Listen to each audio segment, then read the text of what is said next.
നമസ്കാരം. ഇതേ എന്താ ചിരിക്കുന്നത്? അല്ല, നിലമ്പൂർ ഉപതെരഞ്ഞെടുപ്പ് കഴിഞ്ഞല്ലോ, എങ്ങനെയുണ്ട്? ഞാൻ ഹാപ്പിയാണ്. അങ്ങോട്ടല്ലേ ചോദിക്കണ്ടേ എങ്ങനെയുണ്ട്? കുഴപ്പമില്ല. എന്നാലും പ്രതീക്ഷിച്ച അതങ്ങനെയല്ല. നമ്മളിപ്പം ഒരു പാർട്ടി വിജയിക്കും എന്ന് നമ്മൾ ഉറപ്പിക്കുമല്ലോ. ഇപ്പൊ എം സ്വരാജ് ജയിക്കേണ്ട ഒരാളാ. അല്ലല്ല, കഴിഞ്ഞ ദിവസം നമ്മൾ ഈ വിഷയം എടുത്ത് ചർച്ച ചെയ്ത സമയത്ത് ശ്രീനാഥേട്ടൻ ഉറപ്പിച്ചു പറഞ്ഞു സ്വരാജ് തന്നെ ജയിക്കും. അയ്യോ, സാഹചര്യം എല്ലാം ഈ പറയുന്ന പോലെ അനുകൂല ഘടകമായിരുന്നു. നമ്മൾ പറയാതിരിക്കാൻ പറ്റില്ലല്ലോ. ഈ അനുകൂല ഘടകം സ്വരാജിനെ സംബന്ധിച്ചിടത്തോളം സ്വരാജിന് ഒരു വലിയ വൈഡ് പോപ്പുലാരിറ്റി ഉണ്ട്. അതറിയാവുന്ന കാര്യമാണ്. വീടിരിക്കുന്ന സ്ഥലത്ത് പോലും കിട്ടിയില്ല. പക്ഷേ അതിനകത്ത് വേറെ ചില പ്രശ്നങ്ങളുണ്ട്. എന്ത് പ്രശ്നം? അതായത് ചില കാര്യങ്ങളുണ്ടല്ലോ, ചില കള്ളക്കളികൾ നടക്കും. ഇത്ര എന്ന് വെച്ചാൽ കള്ളവോട്ട് പറയാൻ പറ്റത്തില്ല. തോറ്റു കഴിഞ്ഞാൽ എപ്പോഴും പറയുന്ന അട്ടിപറി, കള്ളക്കളി എന്ന് പലതും പറയുമല്ലോ.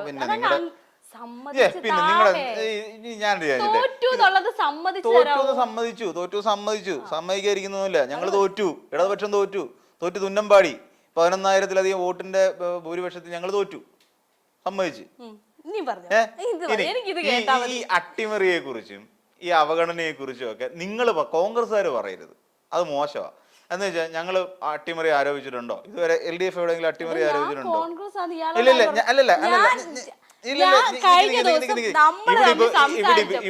ശ്രീനാഥേട്ടൻ പറഞ്ഞു സ്വരാജെ ജയിക്കുള്ളൂ. അത് തറപ്പിച്ച് പറഞ്ഞ സ്ഥിതിക്ക് എനിക്ക് എന്തായാലും ഈ തോൽവി അംഗീകരിക്കുന്ന കേൾക്കാനുള്ള അവകാശം ഇല്ലേ? അവകാശം ഇല്ലേ? ഇനി തോൽവിയുടെ കഥ പറയാം. ഇനിയിപ്പോ വേറെ കുറച്ച് കാര്യം പറയാം. ഈ കോൺഗ്രസ്സുകാര് ഈ അട്ടിമറി ഒന്നും LDF പ്രയോഗിച്ചിട്ടില്ല, പക്ഷെ കോൺഗ്രസ്സുകാർ പ്രയോഗിച്ചിട്ടുണ്ട്. അട്ടിമറി നടന്നിട്ടുണ്ട്. തെരഞ്ഞെടുപ്പ് കമ്മീഷൻ ഒളിച്ചു കളിക്കുന്നു. സമാധാനമല്ല. മഹാരാഷ്ട്ര തെരഞ്ഞെടുപ്പ് കഴിഞ്ഞ് കോൺഗ്രസ് നല്ല ഒന്നാന്തരമായി പൂട്ടി കെട്ടി വീട്ടിലിരുന്നു. ഈ സാഹചര്യത്തിൽ ഇപ്പം രാഹുൽ ഗാന്ധി കഴിഞ്ഞ കുറേ ദിവസമായിട്ട് പറയുന്നതെന്നറിയാം, അവിടെ കള്ളവോട്ട് നടന്നിട്ടുണ്ട്. പിന്നെ ഈ തെരഞ്ഞെടുപ്പ് മെഷീൻ ഉണ്ടല്ലോ, വോട്ടിംഗ് മെഷീനകത്തായിട്ട് ഭയങ്കര പ്രശ്നം നടന്നിട്ടുണ്ട്, അവിടെ കള്ളവോട്ട് നടന്നിട്ടുണ്ട്, തെരഞ്ഞെടുപ്പ് കമ്മീഷൻ പിന്നെ ഈ സർക്കാരിൻ്റെ ഭാഗമായി പ്രവർത്തിക്കും എന്നൊക്കെ പറഞ്ഞിട്ട് ഒരുപാട് കാര്യങ്ങൾ പറഞ്ഞുകൊണ്ട് വന്നു. അതുകൊണ്ട് ഞാൻ പറയുന്നത്, നമ്മൾ ഈ തെരഞ്ഞെടുപ്പ് അട്ടിമറിയെന്നോ തെരഞ്ഞെടുപ്പ് കമ്മീഷൻ്റെ പ്രശ്നം ഉണ്ടായെന്നോ അല്ലെങ്കിൽ പിന്നെ ഈ വോട്ടിംഗ് മെഷീനകത്ത് എന്തെങ്കിലും പ്രശ്നം ഉണ്ടാക്കിയെന്നോ ഒന്നും അവകാശപ്പെടുന്നൊന്നുമില്ല. ഞങ്ങൾ തോറ്റു. അത് ഈ യാഥാർത്ഥ്യബോധത്തോടു കൂടി നമ്മൾ അംഗീകരിച്ച ചിരിക്കണ്ട. അല്ല, തോറ്റു. ആ തോറ്റേന് ചില അടിസ്ഥാനപരമായ ചില കാര്യങ്ങളുണ്ട്. അതായത് ഒന്നാമത്തെ പ്രശ്നം ഞാൻ പറഞ്ഞുതരാം. ചില കാര്യങ്ങൾ ഞാൻ കുറച്ചു മുമ്പ് ഒരു വീഡിയോ ഞാൻ ആ കാര്യം പറഞ്ഞിരുന്നതാണ്. കാരണം ചില കാര്യങ്ങൾ സർക്കാർ ജനങ്ങളിലേക്ക് എത്തിച്ചിട്ടില്ല എന്നുള്ളത് വേറൊരു യാഥാർത്ഥ്യമുണ്ട്. ജനങ്ങളോട് പറയേണ്ട ചില കാര്യങ്ങൾ സർക്കാർ പറഞ്ഞിട്ടില്ല എന്നൊരു പ്രശ്നമുണ്ട്. ഈ ഇടതുപക്ഷത്തിൻ്റെ കാര്യം അങ്ങനെയാണ്. ഇപ്പം നിലമ്പൂരിൽ ഈ ആര്യാടൻ ഷൗക്കത്ത് നിന്നാൽ വിജയിക്കും. കാരണം മറ്റൊന്നുമല്ല, ആര്യാടൻ മുഹമ്മദിൻ്റെ ഒരു രാഷ്ട്രീയ പശ്ചാത്തലം ഉണ്ടായിട്ടൊന്നുമല്ല. ഇപ്പോൾ ശരിക്കും സംഭവിച്ച ഒരു കാര്യം, ലീഗുകാരും കോൺഗ്രസ്സുകാരും നന്നായിട്ട് വർക്ക് ചെയ്തു എന്നുള്ള ഒരു യാഥാർത്ഥ്യമാണ്. ഇത് തന്നെയാണ് ഞാൻ പറഞ്ഞത്. ഷൗക്കത്ത് വെറുതെ നിന്ന് കൊടുത്താൽ മതി ജയിക്കുമെന്ന് തന്നെയല്ലേ അന്ന് പറഞ്ഞത്. അതെ, അതിനൊരു കാരണം ഉണ്ടേ. എന്റെ ചേട്ടൻ പറയുന്ന കാരണം എന്ന് പറയുന്നത് അച്ഛന്റെ അല്ല, അങ്ങനെ ആയിരുന്നെങ്കിൽ അച്ഛന്റെ പാരമ്പര്യവും ലെഗസിയൊക്കെ ഉപയോഗിച്ചുകൊണ്ടായിരുന്നെങ്കിൽ ഒരു പക്ഷേ ആര്യാടൻ ഷൗക്കത്തിന് മുമ്പേ ജയിച്ചേനെ. ഈ അൻവറിനോട് തോറ്റിട്ടാണ് ആര്യാടൻ മുഹമ്മദ് നിൽക്കുന്നത്.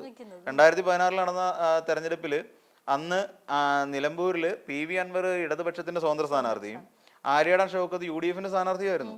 അന്ന് ആര്യാടൻ ഷൗക്കത്ത് ഏതാണ്ട് 11,000 വോട്ടുകൾക്കപ്പുറത്ത് നിന്നിട്ടാണ് ആര്യാടൻ ഷൗക്കത്ത് പരാജയപ്പെടുന്നത്. അതിനുശേഷം അതേപോലെ തന്നെ തിരിച്ചു വന്നു. അത് കാര്യം എന്ന് വെച്ച് കഴിഞ്ഞാൽ ഈ ആര്യാടൻ ഷൗക്കത്തിന്റെ ഒരു ഗുണം, ആര്യാടൻ ഷൗക്കത്ത് അവിടുത്തെ നഗരസഭയിൽ ഇരിക്കുന്ന സമയത്തൊക്കെ നിരവധി ഗുണമുള്ള ഒരുപാട് കാര്യങ്ങൾ ചെയ്യുന്നുണ്ട്. പ്രായം ഭേദമന്യേ അവിടെയുള്ളവർക്ക് 10ാം ക്ലാസ്സിന്റെ തത്തുല്യ പരീക്ഷ. ശരിക്കും പറഞ്ഞു കഴിഞ്ഞാല് ഇപ്പം നമ്മൾ മൊത്തത്തിലൊന്ന് പരിശോധിച്ചാൽ തന്നെ ഇപ്പൊ ഈ പറഞ്ഞതുപോലെ മൊത്തത്തിലൊന്ന് നോക്കി തന്നെ യാതൊരു വിവാദങ്ങളിലും ഈ നിലമ്പൂരുണ്ടായ ഇത്രയും പ്രശ്നങ്ങളുണ്ടായിട്ടും മീൻസ് ജനങ്ങൾക്ക് ഭയങ്കര പ്രിയപ്പെട്ടവനാണ്. ഈ പറയുന്ന ഈ കോൺഗ്രസ്സുകാരെന്ന് പറയുന്ന ആൾക്കാരുണ്ടല്ലോ, എനിക്ക് പൊതുവെ കോൺഗ്രസിനോട് അത്ര താല്പര്യമുള്ള കൂട്ടത്തിലൊന്നുമല്ല. ഈ കോൺഗ്രസ്സുകാരുടെ കൂട്ടത്തിൽ ചില നേതാക്കന്മാരുണ്ട്. ഉദാഹരണം പറഞ്ഞു കഴിഞ്ഞാൽ VM സുധീരൻ ഭയങ്കര ഇഷ്ടപ്പെട്ട ഒരു നേതാവ്. കാരണം VM സുധീരൻ കൊള്ളാം, ഗുഡ് വൺ എന്നൊക്കെ നമ്മൾ തോന്നുന്നൊരു ഫീലാണ്. പിന്നൊന്ന് G കാർത്തികേയനായിരുന്നു. അദ്ദേഹം മരിച്ചുപോയി. G കാർത്തികേയൻ ഇതുപോലെ വിവാദങ്ങൾക്കൊന്നും അദ്ദേഹം ഒരു കാലഘട്ടത്തിലും നിന്ന് കൊടുത്തിട്ടില്ല. G കാർത്തികേയൻ. പക്ഷെ അദ്ദേഹത്തിന്റെ മകൻ ശബരിനാഥൻ അട്ടർ ഫ്ലോപ്പാ. അങ്ങനെ ഒരു നേതാവിനെ ഒന്നും ശരിക്കും പറഞ്ഞാൽ കോൺഗ്രസ് പാർട്ടിക്ക് ആവശ്യമില്ല. അല്ലെന്ന് പറയാൻ പറ്റുമോ? ശരിക്കും പറഞ്ഞാൽ ഇപ്പം എവിടെയും കേൾക്കുന്നില്ല എന്നുള്ള ഒരു അവസ്ഥയുണ്ട്. പുള്ളിയുടെ പേര് പോലും എവിടെയും ഇപ്പൊ ഈ പറയുന്ന ഈ ഇലക്ഷൻ വന്നു, ഞാൻ പറയട്ടെ, ഇപ്പം ഈ നിലമ്പൂർ ഇലക്ഷൻ വന്ന സമയത്ത് ഇപ്പൊ കോൺഗ്രസിന്റെ ഒരു ഭാഗം തന്നെ എടുക്കാം.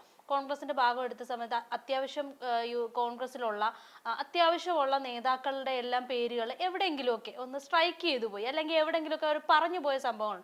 അപ്പോഴും ശബരിനാഥിനെ പോലുള്ളവരുടെ ഒന്നും പേരുകൾ ഉപയോഗിക്കപ്പെടുന്ന പോലും ഇല്ലാത്ത ഒരു അവസ്ഥ. ശബരിനാഥനെ സത്യത്തിൽ ഉപയോഗിക്കാൻ പറ്റത്തില്ല. ഉപയോഗിക്കാൻ പറ്റുന്ന ഒരു നേതാവൊന്നുമല്ല ശബരിനാഥൻ. അങ്ങനെയുള്ള ഒരു പ്രാധാന്യം ഒന്നും ശബരിനാഥന് ഇല്ല താനും. പിന്നെ രണ്ടാമത് വേറൊരു കാര്യം ഉള്ളതെന്ന് വെച്ച് കഴിഞ്ഞാൽ, സർക്കാരിൻ്റെ ഭാഗത്തു നിന്ന് ചില വീഴ്ചകൾ സംഭവിച്ചിട്ടുണ്ട്. ആ വീഴ്ചകളെ ജനങ്ങൾ ശരിക്കും മനസ്സിലാക്കിയിട്ടുണ്ട്. എന്നാൽ ജനങ്ങൾ ശരിയായി മനസ്സിലാക്കിയോ എന്ന് ചോദിച്ചാൽ ചിലപ്പോൾ ശരിയായി മനസ്സിലാക്കിയിട്ടുണ്ടാവില്ല.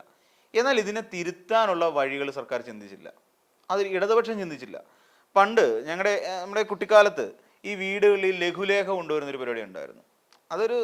അന്നത്തെ കാലഘട്ടത്തിൽ അതൊരു ആവശ്യമായിരുന്നു. ഒരു ഇടതുപക്ഷത്തെ സംബന്ധിച്ചിടത്തോളം അതൊരു അനിവാര്യതയായിരുന്നു. CPM-ന്റെ ലഘുലേഖ, പബ്ലിക് മീറ്റിങ്ങുകൾ.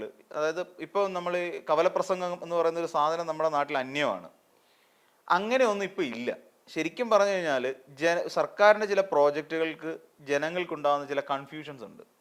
ഈ കൺഫ്യൂഷൻസ് മാറ്റി കൊടുക്കണം. ഇപ്പോൾ UDF-നെ സംബന്ധിച്ചിടത്തോളം അല്ലെങ്കിൽ കോൺഗ്രസിനെ സംബന്ധിച്ചിടത്തോളം ഒരു പ്ലസ് പോയിന്റ് എന്ന് വെച്ചാൽ എന്താണെന്ന് ചോദിച്ചു കഴിഞ്ഞാൽ, ഈ UDF എന്തെങ്കിലും ഒരു തെറ്റ് ചെയ്താൽ അല്ലെങ്കിൽ കോൺഗ്രസ് പാർട്ടി ഒരു തെറ്റ് ചെയ്ത് കഴിഞ്ഞാൽ അവർ തെറ്റ് ചെയ്യും, ജനങ്ങൾക്ക് കുഴപ്പമില്ല.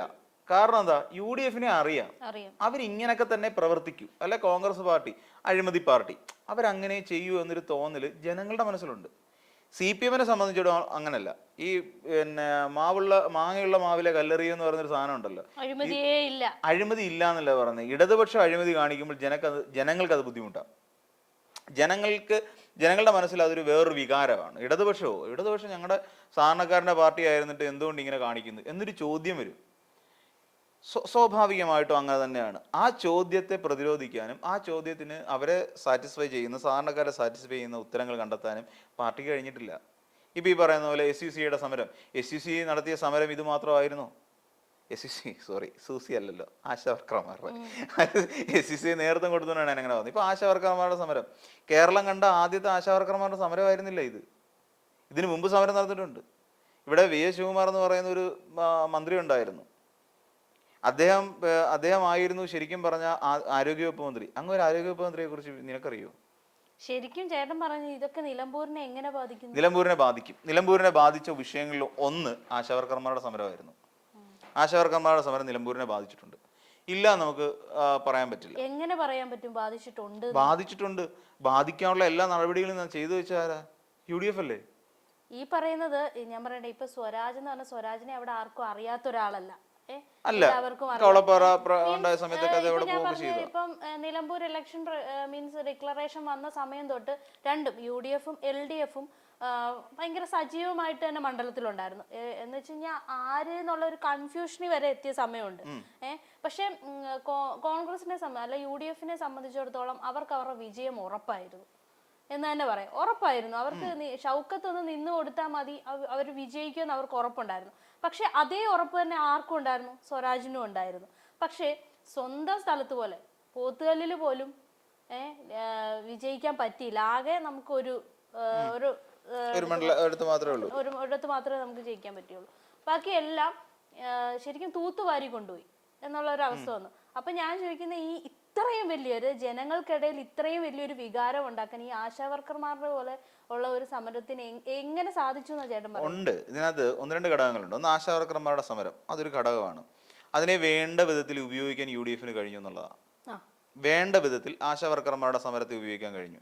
ഇതിനു മുൻപ് ആശാവർക്കർമാർ സമരം ചെയ്തിട്ടുണ്ടായിരുന്നു. ഇതിനു മുൻപ് നമുക്ക് അവിടെ ഇരുന്ന ഒരു ആരോഗ്യവകുപ്പ് മന്ത്രിയുടെ വീട്ടിൽ പോയി സമരം ചെയ്തിട്ടുണ്ടായിരുന്നു. അന്ന് ഞങ്ങൾ കൊടുത്തോളാം എന്ന് പറഞ്ഞ പൈസ നാളിതുവരെയായിട്ട്, അതായത് ആ ഉമ്മൻചാണ്ടി സർക്കാർ അധികാരം ഒഴിയുന്നവരെ കൊടുത്തിട്ടില്ല. അതറിയോ? അങ്ങൊരു സംഭവം ഉണ്ടായിട്ടുണ്ട്. ഇതിനു മുമ്പ് ഇരുന്ന ആരോഗ്യവകുപ്പ് മന്ത്രി ആരാന്നെങ്കിലും പക്ഷെ അറിയാം. അത് ഞാൻ പറഞ്ഞില്ലേ, ചേട്ടൻ ഇപ്പൊ പറഞ്ഞത് UDF അത് ഉപയോഗിച്ചു എന്ന് പറഞ്ഞു. ഉപയോഗിച്ചു. അതുകൊണ്ട് എന്തുകൊണ്ട് അത് CPM അല്ലെങ്കിൽ ഈ പറയുന്ന LDF സാധിച്ചില്ല? എങ്ങനെ LDF സാധിക്കും? ഇങ്ങനെ ഇപ്പൊ ചേട്ടൻ പറഞ്ഞ ഒരു ആരോപണം ഇലക്ഷൻ സ്ട്രാറ്റജി ആക്കി മാറ്റുന്നത്. ചേട്ടൻ ഇപ്പൊ ഈ പറഞ്ഞ ഒരു ആരോപണം ഉണ്ടല്ലോ, അത് എന്തുകൊണ്ട് ജനങ്ങളിലോട്ട് എത്തിക്കാൻ അവർക്ക് പറ്റിയില്ല? അവിടെയാണ് പറയുന്നത് പ്രശ്നം ഞാൻ പറഞ്ഞത്. അപ്പൊ അങ്ങനെ ഇവിടെ രണ്ടാമത് മറ്റൊരു കാര്യം, ഇനി ഒന്നതവിടെ ഇരിക്കുന്നല്ലോ, ഇവിടെ നടക്കുന്ന വന്യജീവി ആക്രമണത്തെ പ്രതിരോധിക്കാൻ അല്ലെങ്കിൽ അത് LDF സർക്കാർ ചെയ്തു തരേണ്ടതാണോ? അല്ല. ഇവിടെ വനസംരക്ഷണ നിയമം ഉണ്ടായി. ഇതാരാ ഉണ്ടാക്കിയേ? ഇന്ദിരാഗാന്ധി ഉണ്ടാക്കിയത് 72-ല്. അതിനകത്ത് ഈ 18 പേരടങ്ങുന്ന, അല്ലെങ്കിൽ പ്രിയങ്ക ഗാന്ധിയുടെ പ്രിയങ്ക ഗാന്ധിയുടെ ലോക്സഭാ മണ്ഡലങ്ങളിൽ പെട്ട ഒന്നാണ് ഈ നിലമ്പൂര്. ഇപ്പൊ ഞാനൊരു ചേട്ടനോടൊരു കാര്യം ചോദിക്കാം. ഇപ്പൊ ചേട്ടന്റെ വീടിന്റെ അവിടെ ഒരു കുടിവെള്ള പ്രശ്നം ഉണ്ടായി, ഒരു ഉദാഹരണം. ചേട്ടൻ സ്വാഭാവികമായിട്ടും നിയമം തപ്പാൻ പോവോ? അവിടെ നിങ്ങളുടെ എന്താ പറയുന്നത് കൗൺസിലറെ ബന്ധപ്പെടാൻ പോവോ? അതല്ല കുടിവെള്ള ചോദിച്ചതിന് മറുപടി പറ. കൗൺസിലറുമായിട്ടാണ് കോൺടാക്ട് ചെയ്യുന്നത്. സാധാരണക്കാർ അങ്ങനല്ലേ ഏട്ടാ നോക്കുള്ളൂ. അവര് നിയമം എന്താണെന്നോ നിയമം പഠിക്കാനോ അല്ല നിൽക്കുക. അവർക്ക് പെട്ടെന്ന് എവിടുന്ന് സൊല്യൂഷൻ കിട്ടുന്നോ ആ ആളെയാണ് ബന്ധപ്പെടുക. അപ്പൊ അങ്ങനൊരു ജനസമ്മതി എവിടെ കിട്ടുന്നു അങ്ങോട്ടല്ലേ ജനങ്ങൾ. അല്ല, ഈ പറയുന്ന ആര്യാടൻ ഷൗക്കത്ത് ഈ പറയുന്ന അങ്ങനെയാണെന്നുണ്ടെങ്കിൽ എവിടെ ജനസമ്മതി ഉണ്ടാക്കിയെടുത്തു? സ്വന്തം സമുദായത്തിൽ നടക്കുന്ന, മുസ്ലിം സമുദായത്തിൽ നടക്കുന്ന പാഠമൊന്നൊരു വിലാപം പോലെ ഒരു സിനിമ ചെയ്ത ഒരാളാണ് അദ്ദേഹം. അപ്പം പുള്ളി എവിടെയാണ് ജനങ്ങൾക്ക് ഈ രീതിയിൽ ആശ്വാസം പകർന്നു നൽകിയത്? ഈ തെരഞ്ഞെടുപ്പിന് മുൻപ് വരെ എവിടെയായിരുന്നു ജനപ്രതിനിധികൾ? എന്തായിരുന്നു? ഈ ആര്യാടൻ മുഹമ്മദിന്റെ അതേ അനുയായി തന്നെ അല്ലായിരുന്നു ഈ പറയുന്ന വഴിക്കടവിൽ ആ പ്രശ്നം, അനന്തു എന്ന് പറയുന്ന കുഞ്ഞ് മരിച്ച സമയത്ത് അവിടെ ഇതിന്റെ ഉടമയുടെ സുഹൃത്ത്, അവരുടെ പഞ്ചായത്ത് അറസ്റ്റിലായ അയാളുടെ സുഹൃത്തുനിന്ന് പഞ്ചായത്ത് മെമ്പർ എന്ന് പറഞ്ഞ ആരാ? ആര്യാടൻ ഷൗക്കത്തിന്റെ ആളായിരുന്നു. എന്നിട്ട് അതിനെ പൊളിറ്റിക്കലൈസ് അതെ, പൊളിറ്റിക്കലൈസ് ചെയ്തല്ലോ. അത് എങ്ങനെ ചെയ്തു? അത് കൊണ്ടുവന്ന് CPM-ന്റെ തലയിൽ കെട്ടിവെക്കാൻ ശ്രമിച്ചു. അത് തുടക്കത്തിൽ ഒരു ക്ലാഷ് വന്നെങ്കിൽ കൂടെയും UDF അതിനെ സപ്പോർട്ട് ചെയ്തില്ല. UDF പിന്നെ എന്താ ചെയ്തത്? അറസ്റ്റിന് ശേഷം എവിടെ അവരെ സപ്പോർട്ട് ചെയ്തു? അവരെ സപ്പോർട്ട് ചെയ്യുന്നല്ല പറഞ്ഞത്. ഇതിനെ അനാവശ്യമായ ഒരു പൊളിറ്റിക്കൽ ഡിസ്കഷൻ ആക്കി തീർത്തു. ശരിയല്ലേ ഞാൻ പറഞ്ഞു? അതൊരു പാർട്ടിയല്ലല്ലോ, എല്ലാരും ഉപയോഗിച്ചില്ലേ? ഇടതുപക്ഷം ഉപയോഗിച്ചു. ഇടതുപക്ഷം ഏത് രീതിയിൽ ഉപയോഗിച്ചു? ചുമ്മാരി അങ്ങനെ പറയല്ലേ. ഇടതുപക്ഷം എവിടെ ഉപയോഗിച്ചത്? ഈ പറഞ്ഞ പ്രതിഷേധങ്ങളൊക്കെ സംഘടിപ്പിക്കുകയൊക്കെ ചെയ്തത് പിന്നെ ആരാ പ്രതിഷേധം സംഘടിപ്പിച്ചത്? ആദ്യം കോൺഗ്രസിന്റെ കൂടെ ആയിരുന്നു, പിന്നെ LDF പ്രതിഷേധത്തിനാണ്. എന്തിനു പ്രതിഷേധിച്ചു? LDF അന്നേരം ഒരു നിലപാട് എന്താണെന്നറിയോ? ഇത് ഞങ്ങൾ LDF ഒരിക്കലും ഈ പറയുന്ന M സ്വരാജ് അവിടെ രാഷ്ട്രീയം പറഞ്ഞിട്ടില്ല എന്നുള്ളതാണ്. M സ്വരാജ് രാഷ്ട്രീയമായിട്ടല്ല സംസാരിച്ചത്. M സ്വരാജ് പറഞ്ഞ അതൊരു സ്വകാര്യ വ്യക്തിയുടെ ഇടപെടലാണ്. പക്ഷേ അവിടെയുള്ള സ്ഥാനാർത്ഥിയും അതോടൊപ്പം തന്നെ അതിനെ കൂട്ടുപിടിച്ച് വന്ന ആൾക്കാരും പറഞ്ഞ തെറ്റായിപ്പോയി. ഇതെങ്ങനെയാണ് സർക്കാർ സ്പോൺസേഡ് ആവുന്നത്? സർക്കാർ ഒരുക്കിയ കെണിയല്ല അത്. സർക്കാർ പന്നിയെ പിടിക്കാനോ പന്നിക്കെതിരായിട്ടോ വെച്ച സർക്കാരിന്റെ കെണിയല്ല. സർക്കാർ ഒരുക്കിയ കെണിയാണെങ്കിൽ മാത്രമേ അതിന് സർക്കാർ സ്പോൺസേഡ് എന്ന് പറയാൻ പറ്റുള്ളൂ. പിന്നെ എങ്ങനെയാണ് ഇത് സർക്കാർ സ്പോൺസേഡ് ആവുന്നത്? ഒരു വ്യക്തി എന്നിട്ട് വനം മന്ത്രി പറഞ്ഞു ഇതൊരു ആസൂത്രിതമായ അല്ലെ ഗൂഢാലോചനയുടെ ഫലമാണ് എന്ന് പറഞ്ഞു. അത് യാഥാർത്ഥ്യമല്ലേ? ഒരു മരണം നടക്കുന്നു, ആ മരണത്തിന്റെ യഥാർത്ഥ കാര്യം എന്താണെന്ന് അറിയുന്നതിന് മുമ്പ് തന്നെ പെട്ടെന്ന് നഗരത്തെ കിടുക്കിക്കൊണ്ട് ഒരു പ്രക്ഷോഭം സംഘടിപ്പിക്കുന്നു. അപ്പൊ അത് ആസൂത്രണമല്ലേ? ആ ഗൂഢാലോചനയുടെ ഭാഗമല്ലേ? അതെ. എന്നിട്ട് അതിനെതിരായിട്ട് വീണ്ടും ആ മന്ത്രിയുടെ കോലം കത്തിക്കുക, AK ശശീന്ദ്രന്റെ കോലം കത്തിക്കുക തുടങ്ങിയ കലാപരിപാടികളായിട്ട് അവർ പോയില്ലേ? അവർ പോയിട്ടുണ്ട്. അപ്പം ഇവിടെ ചർച്ചയാവേണ്ട യഥാർത്ഥ വിഷയങ്ങൾ ജനങ്ങളിലേക്ക് ചർച്ച ചെയ്യാൻ കഴിഞ്ഞില്ല എന്നുള്ളതാണ് ഇടതുപക്ഷത്തിന്റെ ഏറ്റവും വലിയ പ്രശ്നം. ഇവർ ഈ പലപ്പോഴും പല കാര്യങ്ങളും M സ്വരാജ് തന്നെ പല വേദികളിലും സംസാരിച്ചിട്ടുണ്ട്. പല വിഷയങ്ങളെക്കുറിച്ചും ഇന്ന് അഭിമുഖീകരിക്കുന്ന അല്ല ജനങ്ങൾക്കിടയിൽ തെറ്റിദ്ധാരണയുള്ള പല വിഷയങ്ങളെക്കുറിച്ച് സംസാരിച്ചിട്ടുണ്ട്. പക്ഷെ അതും സാധിച്ചില്ല. അതൊന്നും ജനങ്ങളിലേക്ക് എത്തിയില്ല എന്ന് വേണേൽ പറയാം. അതിൻ്റെയൊക്കെ ഒരു പരിണിത ഫലമാണ് സത്യത്തിൽ ഈ ഒരു പരാജയം. അല്ലാതെ M സ്വരാജ് എന്ന് പറയുന്ന ഒരു മോശപ്പെട്ട സ്ഥാനാർത്ഥിയാണെന്നോ സർക്കാർ എന്ന് പറയുന്ന അൻപേ പരാജയമാണെന്നോ അങ്ങനൊന്നും വിശ്വസിക്കാൻ പറ്റത്തില്ല. സർക്കാർ എങ്ങനെ പരാജയപ്പെടുന്നത്? സർക്കാർ എങ്ങനെ പരാജയപ്പെടുമെന്ന് പറ. ഇപ്പം ഒരു കമന്റ് കണ്ടു, അതായത് പുള്ളിക്ക് ഒരു രാശിയില്ലെന്ന്, അല്ലെങ്കിൽ എവിടെ നിന്നാലും തോറ്റു പോകും. അത് അങ്ങനെ അത് സിനിമക്കാരൊക്കെ പറയുന്ന പോലെ ഒരു രാശിയില്ലാത്ത സ്ഥാനാർത്ഥി. കാരണം CPM ആയിരുന്നല്ലോ അവസാന നിമിഷം. മൂന്നാമത്തെ മത്സരമാണെന്ന് ഇത്. അല്ല, ആദ്യം സ്ഥാനാർത്ഥി നിർണയം വന്ന സമയത്ത് പോലും കുറച്ച് ടൈം എടുത്തിരുന്നല്ലോ. നമ്മൾ വെയിറ്റ് ചെയ്തിരുന്നു, ആര് എന്നുള്ളത് വെയിറ്റ് ചെയ്തിരുന്നു. അപ്പോഴും സ്വരാജിന്റെ പേര് വരും. അപ്പോഴും എപ്പോഴും വെച്ചാൽ നമ്മൾ കേട്ടൊരു കാര്യം, സ്വരാജ് എന്തുകൊണ്ട് സ്വരാജ് എന്ന് ചോദിക്കുമ്പോൾ അവിടെ ജനസമ്മതി എന്നുള്ളതായിരുന്നു അന്ന് LDF പറഞ്ഞിരുന്ന സംഭവം.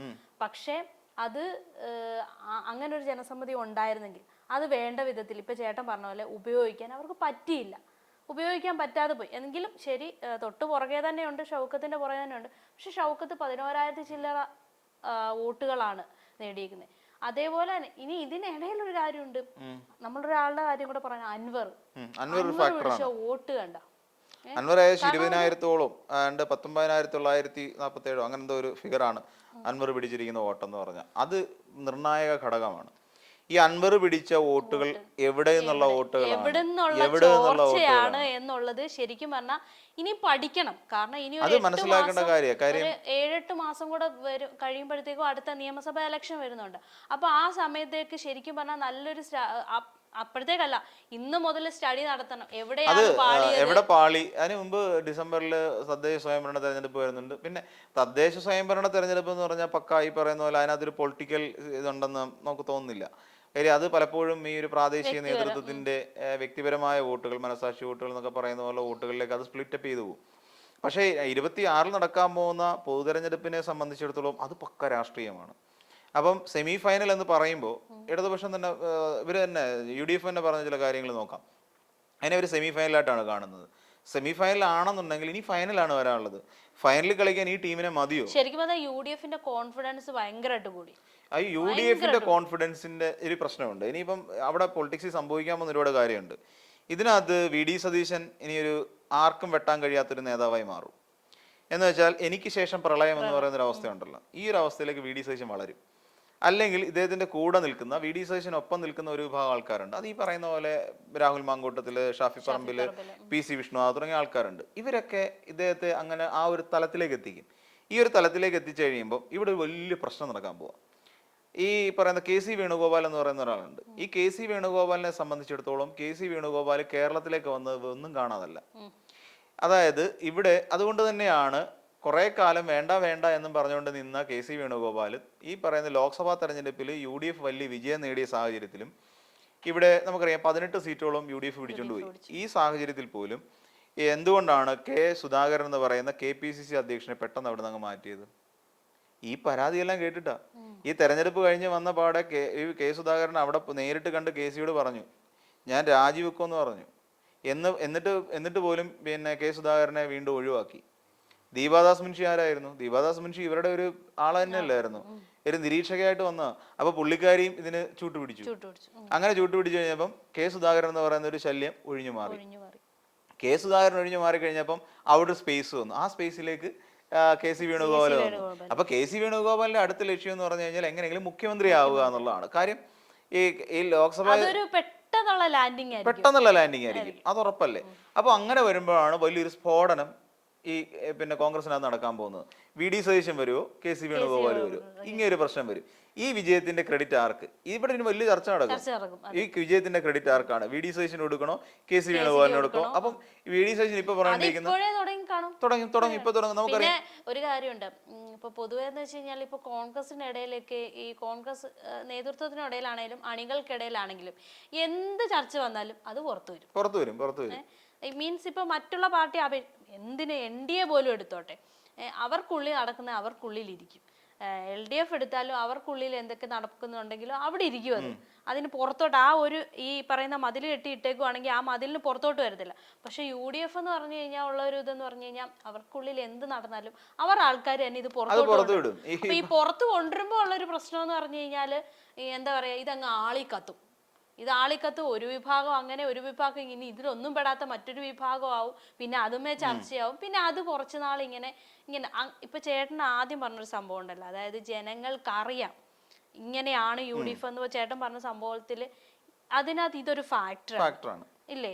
കാരണം എന്ന് വെച്ച് കഴിഞ്ഞാൽ ജനങ്ങൾക്കൊരു ശരിക്കും പറഞ്ഞു കഴിഞ്ഞാൽ ഒരു വിലയില്ലാത്ത പോലത്തെ ഒരു അവസ്ഥയിലോട്ട് പോയി എന്ന് വേണമെങ്കിൽ നമുക്ക് പറയാം. വിലയില്ല UDF അല്ലേ കോൺഗ്രസ് അല്ലേ ഇതൊക്കെ പറയും കഴിഞ്ഞ് ആ ഒരു രീതിയിലോട്ട് പോകും. മീൻസ് അങ്ങനെ കരുതുന്ന ഒരു വിഭാഗം വന്നു കഴിഞ്ഞു. ഇപ്പൊ VD സതീശൻ അങ്ങനെ സ്വയമേവ ഇപ്പൊ VD സതീശൻ ചിന്തിക്കുന്നുണ്ട് ആ കാര്യം.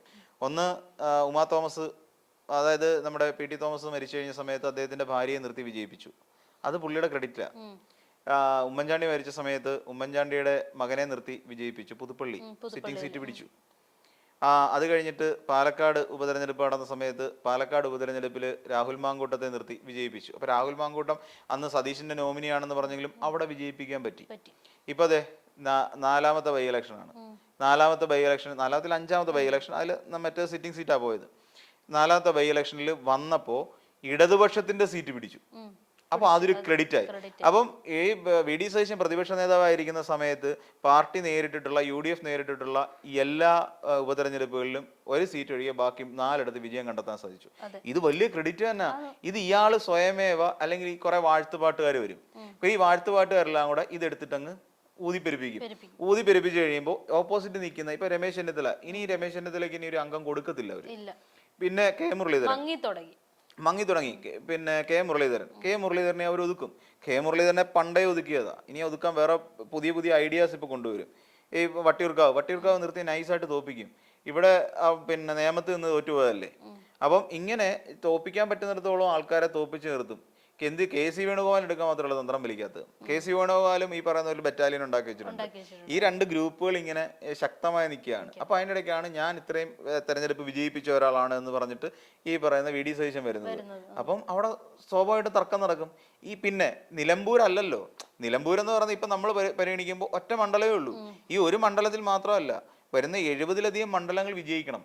70-ലധികം മണ്ഡലങ്ങളിൽ ആളിനെ നിർത്തി വിജയിപ്പിക്കാൻ കഴിഞ്ഞെങ്കിൽ മാത്രമേ അടുത്തൊരു ഭരണം പിടിക്കാൻ പറ്റൂ. ഈ പറയുന്ന പോലെ 100-ലധികം സീറ്റ് ഞങ്ങൾക്ക് കിട്ടുമെന്ന് പറയാം. എവിടുന്ന് കിട്ടാൻ? ആൾക്കാർ കൊടുക്കണ്ടേ? ഈ പറയുന്ന നിലമ്പൂരുകാർ ചെയ്ത പോലെ എല്ലായിടവും ചെയ്യണമെന്നുണ്ടോ? ഈ 150 മണ്ഡലങ്ങളിൽ വിജയിക്കണം. ഈ 150 മണ്ഡലങ്ങളിൽ പല മണ്ഡലങ്ങളും CPM-ന്റെ ഷുവർ സീറ്റാണ്. എന്ന് വെച്ചാൽ ഇപ്പം ശരിക്കും പറഞ്ഞ കണക്കുകൾ പ്രകാരം ശരിക്കും ഒരു സ്ഥാനാർത്ഥിയെ നിർത്തി, ഏതെങ്കിലും ഒരു മണ്ഡലത്തിൽ ഒരു സ്ഥാനാർത്ഥിയെ നിർത്തി വിജയിപ്പിക്കാൻ ശേഷിയുള്ള ഒരൊറ്റ പാർട്ടിയേ ഉള്ളൂ. ഒറ്റയ്ക്ക് നിന്നാൽ ഏറ്റവും കൂടുതൽ സീറ്റ് പിടിക്കാൻ കഴിയുന്ന ഒരൊറ്റ പാർട്ടിയേ ഉള്ളൂ. അത് CPM ആണ്. അതായത് വേറെ ഒരാൾക്ക്, കോൺഗ്രസിന് പോലും ഇല്ല അത്ര ഷുവർ സീറ്റുകൾ. കോൺഗ്രസിന് എവിടെയെങ്കിലും നിൽക്കണമെന്നുണ്ടെങ്കിൽ പിന്തുണ വേണം. ആ പിന്തുണ ആരുടെയും ചോദിച്ചാൽ ലീഗിന്റെ പിന്തുണ വേണം, അല്ലാന്നുണ്ടെങ്കിൽ RSPയുടെ പിന്തുണ വേണം. ഇതൊന്നും ഇല്ലാതെ ഒരു പിന്തുണ, CPI വേണ്ട, RSP ഒന്നും വേണ്ട, ഒന്നും വേണ്ട. RSP ഇപ്പോൾ LDFന്റെ കൂടില്ല.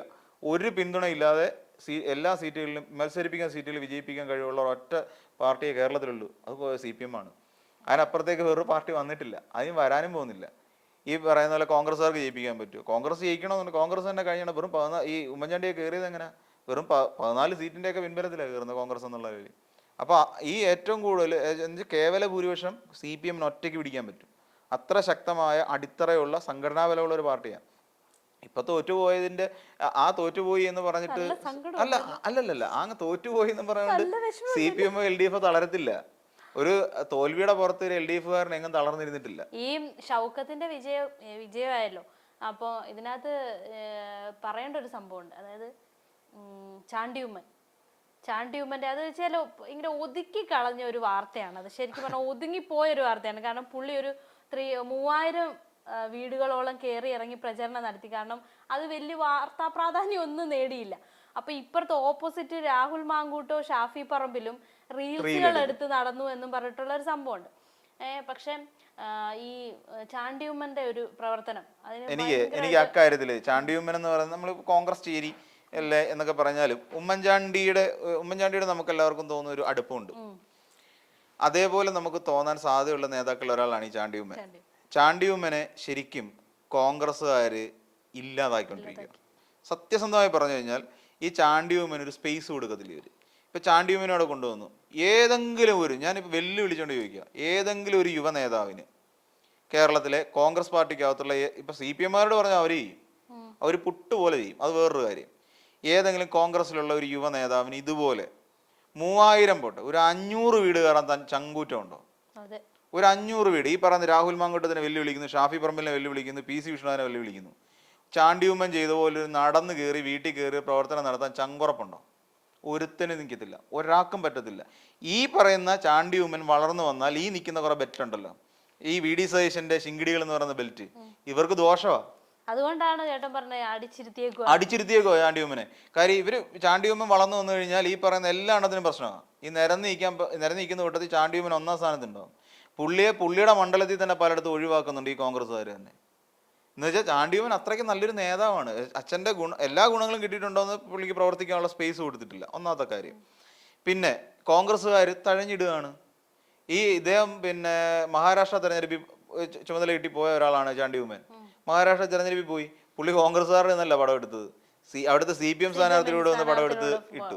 അപ്പൊ ചാണ്ടി ഉമ്മൻ എന്ന് പറയുന്ന നേതാവ് അല്ലെങ്കിൽ ചാണ്ടി ഉമ്മൻ എന്ന് പറയുന്ന പ്രവർത്തകനെ ശരിക്കും എന്തുകൊണ്ടാണ് അതിനൊരു വലിയ പ്രചാരം കൊടുക്കാൻ? ടി സിദ്ദിഖ് മാത്രം ഫേസ്ബുക്കിൽ 2 വരി എഴുതിയിട്ട് ബാക്കിയുള്ളവന്മാർ കമന്റ് ചെയ്ത്, ഈ പറയുന്ന ആരെങ്കിലും ഈ റീല് ഷൂട്ട് ചെയ്തുകൊണ്ട് നടന്ന് 2-3 ക്യാമറ വെച്ച് റീല് ഷൂട്ട് ചെയ്തവരാണ് പിന്നെ രാഹുൽ മാങ്കൂട്ടത്തിലും ഈ ഷാഫി പറമ്പിലും.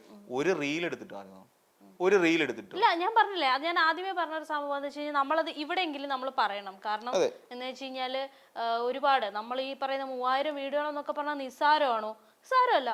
ഇത്രയും 3000 വീഡിയോകൾ കയറി ഇറങ്ങിയിട്ട് പോലും ഒരു എവിടെ ഒരു ഫോട്ടോ പോലും അതാണ് ഏറ്റവും വലിയൊരു വിഷമം തോന്നിയ, അല്ലെങ്കിൽ ഏറ്റവും കൂടുതൽ നമുക്കൊരു നിരാശ തോന്നിയ ഒരു കാര്യം അതായിരുന്നു ഈ പറയുന്ന ചാണ്ടിയുമ്മന്റെ കാര്യത്തിൽ. സത്യം, എനിക്ക് ചാണ്ടിയുമ്മന് പിന്നെ ഒരു നല്ല നേതാവ് എന്നുള്ള നിലയിൽ നിന്നുകൊണ്ട് ഒരു പക്ഷെ നാളെ കോൺഗ്രസിൽ നിൽക്കുകയാണെങ്കിൽ, കോൺഗ്രസിൽ അവർ നിർത്തുകയാണെങ്കിൽ, നിൽക്കുകയാണെന്ന് പറയാൻ പറ്റില്ല, കോൺഗ്രസിൽ അവർ നിർത്തുകയാണെന്നുണ്ടെങ്കിൽ നാളെ ഒരു പക്ഷേ നല്ലൊരു നേതാവും നല്ലൊരു സംഘാടകനും എന്നുള്ള നിലയിൽ തന്നെ അറിയപ്പെടേണ്ട ഒരു നേതാവാണ്. പക്ഷെ അവർ നിർത്താൻ സാധ്യത വളരെ കുറവാണ് ചാണ്ടിയുമ്മനെയൊക്കെ. കാര്യം ചാണ്ടിയുമ്മനൊക്കെ ഒരു ഇങ്ങനെ ഇത്രയും 3000 വീടെന്ന് പറഞ്ഞാൽ കൊച്ചു കാര്യമൊന്നുമല്ല. കയറി ഇറങ്ങി നടക്കാന്ന് പറഞ്ഞാൽ അത് അസാമാന്യമായ ഒരു നേതൃപാഠവുമുള്ള ഒരാൾക്ക് കുറച്ചുപേരെങ്കിലും കണ്ടുപഠിക്കട്ടെ എന്ന് പറയാം. അത്രേ ഉള്ളൂ. ഈ റീലെടുത്ത് നടക്കുന്നതല്ല യഥാർത്ഥ രാഷ്ട്രീയ പ്രവർത്തനം എന്ന് ചില യുവ നേതാക്കളെങ്കിലും മനസ്സിലാക്കട്ടെ. അതുകൊണ്ടായിരിക്കാം ഒരു പക്ഷെ വേണ്ടത്ര ഒരു പ്രചാരം. എന്തിനാ VD സതീശൻ പോലും ഒരു നല്ല വാക്ക് പറഞ്ഞില്ലല്ലോ.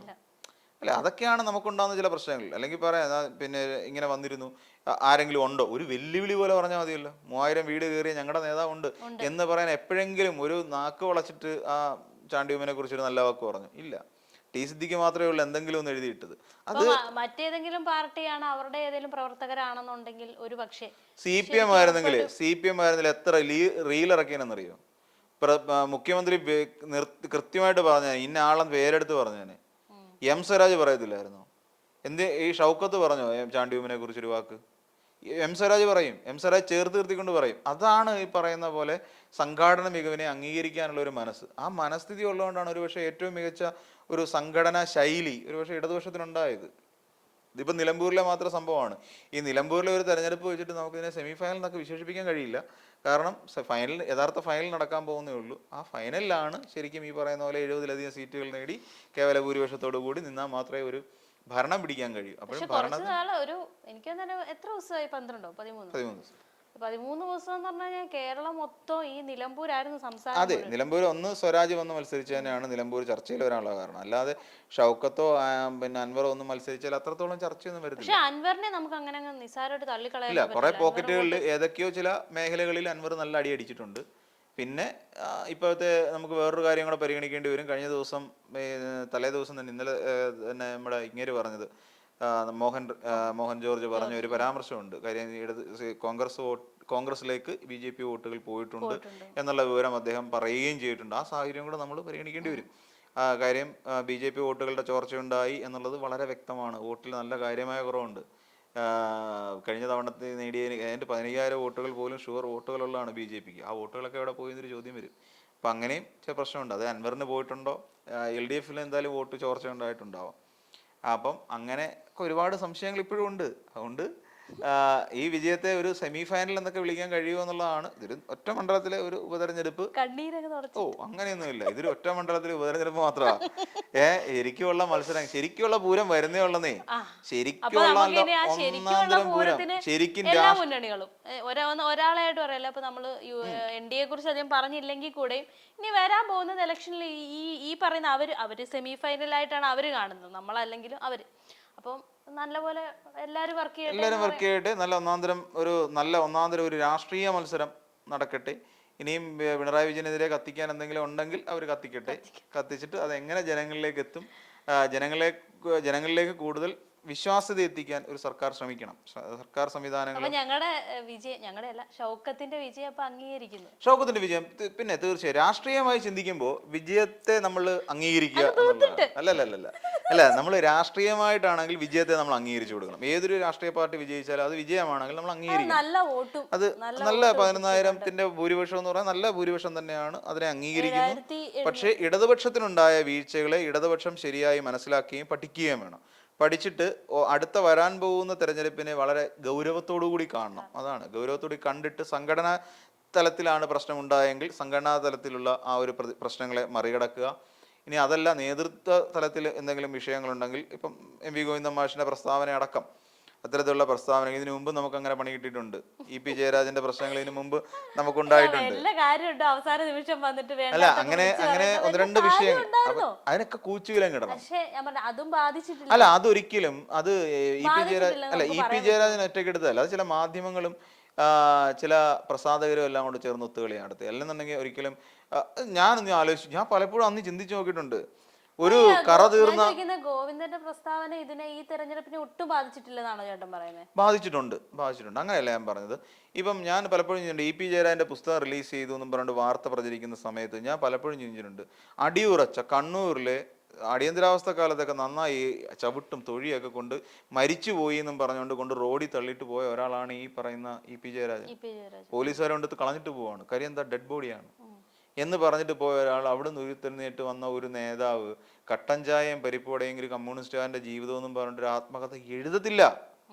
ഒരു കമ്മ്യൂണിസ്റ്റുകാരനും രക്തത്തിൽ കമ്മ്യൂണിസം എന്ന് പറയുന്ന സാധനം അലിഞ്ഞു ചേർന്നിട്ടുള്ള ഒരാളും അങ്ങനെ ഒരു പേരിടത്തില്ല ആത്മകഥയ്ക്ക്.